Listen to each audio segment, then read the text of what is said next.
If you guys enjoy what I do, be sure to hit that like button and subscribe. It really helps the channel and it's free and easy to do. Before we get started with today's video, I have an announcement to make. After years of telling other people's stories, I finally released one of my own. My novel Eternal Reign is available now in both ebook and paperback format for those of you who are like me and prefer to collect physical media. You can grab a copy right now on Amazon through the link in the description of this video. And now back to our regularly scheduled program. Just because the Sith Empire and the Galactic Republic are fighting doesn't mean that everything else that happens in the galaxy stops, which is why the Great Hunt is about to start.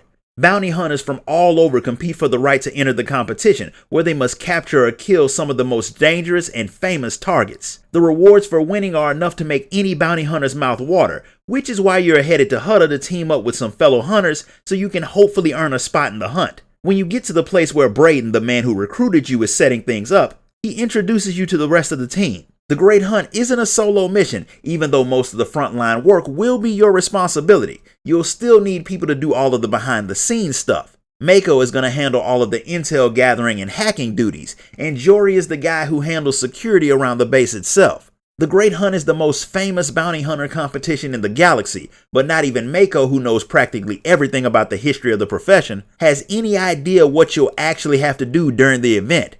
What she does know are the names of every hunter who's won the thing, and just how rich they got afterwards, which is the whole reason why any of you are there. There are two types of participants, the Mandalorian elites and the freelancers who have to get sponsored by the most influential people in the criminal underworld. Since you're not a Mandalorian, you'll have to get sponsored. Nem'ro the Hutt runs Jaguna, and Braden has enough influence to get you a meeting with him, but it's your job to impress him. The best way for a bounty hunter to do that is to take down some of the people who have some pretty big bounties. Braden's got Mako planning some rumors about your many kills off-world, so you bringing down a dangerous, well-known local target will make that reputation more believable, or you'll get killed on the mission and all of this will be a waste of time. Since Hutta is not a place for civilized people, it doesn't take long for Mako to pick a target.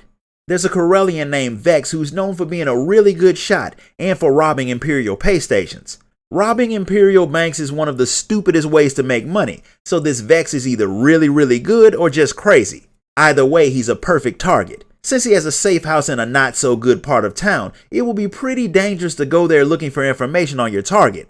But since your job is life-threatening on a slow day, you head to the man's house and kill the men inside so you can see if you can find any clues on Vex's location. He isn't at the safe house, but he left a data pad behind, so you take it to Mako to see if there's anything useful on it. She gets into the device pretty fast. Unfortunately, it shows that Vex is getting ready to head off-world. You can't let him do that, so you head out to catch him at the spaceport. After you cut your way through his crew, you catch the guy at his ship, and it turns out he's not nearly as dangerous of a target as he was all cracked up to be. You finish him off, grab his ID tags to prove that you were the one who did the job, and you head back to your base to tell the others. When you get there, both Jory and Braden are dead. Mako had been out, but when she comes back to see you standing over their corpses, she accuses you of killing them. It doesn't take long for her to realize that you offing your teammates would make absolutely no sense. But since Braden has been like a father figure to her for years, seeing him dead has her not thinking clearly. Her and Jory had set up surveillance equipment around the room though, so there should be a recording of what actually happened. Somebody found the equipment and messed with it, but they didn't do enough damage to keep Mako from pulling up the footage. A Mandalorian named Taro Blood had shown up at your base while you were out. He's in the Great Hunt too, but it's not his first attempt. 10 years back, he'd nearly been killed by some of the Mandalorian contestants. This time he plans on stacking the deck a bit by getting rid of some of his competition beforehand. He can't do too much to the Mandalorians, but all of the freelancers can be removed if he gets creative. It's against the rules for any of the competitors to kill each other before the event starts, but he's done the next best thing, and that's taking out the other contestants' support staff so they'll be at a major disadvantage if they can get accepted at all. He's already dealt with all of the others, so the only one left to take out is your team. To make sure he's not blamed for the attack, Taro has his right-hand man set and take out Jory and Braden. Mako wants to kill both men for what they've done, but she knows that the only way you'll be able to get close to him will be by taking part in the hunt. With Braden dead, getting you in will be hard, especially since he spent all of their credits getting them to Hutta. So you don't have enough money to get off-world, which means it's even more important that you get Nem'ro to sponsor you. Mako thinks she can pick up where Braden left off and get you a meeting with the Hutt, but you'll have to do something big to put yourself on his radar. Since a lot of his enemies have been moving into his town, if you kill a few of them, he may be willing to talk to you. It works, and Nem'ro gives you a chance to convince him that you're worth sponsoring.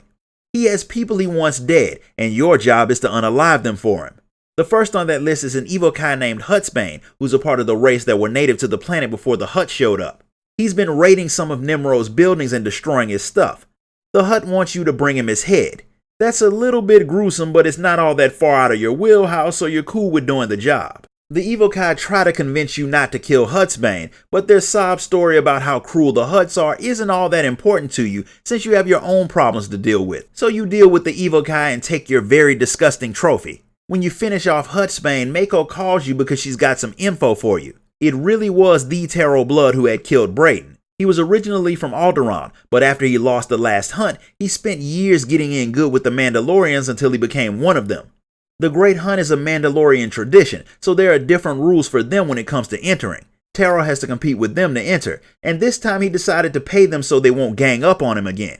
That means you'll probably have to go through some Mandalorians to kill him, which is never fun. While she was doing her snooping and burying her friends, Mako saw a very creepy looking alien watching her, so she wants you to be careful. With that bit of info in the back of your mind, you head back to Nem'ro to show him that you are as good as you claim to be. He's impressed, but that doesn't mean he doesn't have more tests for you. Father the Hutt has been trying to take over Nem'ro's territory, which has some of his people going to work for him. One of these people was Yalt, his former accountant. He's working for Fathra out in the rush yards, and Nem'ro wants you to put an end to all of his living. After that, he wants you to bring the man's head to his wife, since she was pushing her husband to jump ship.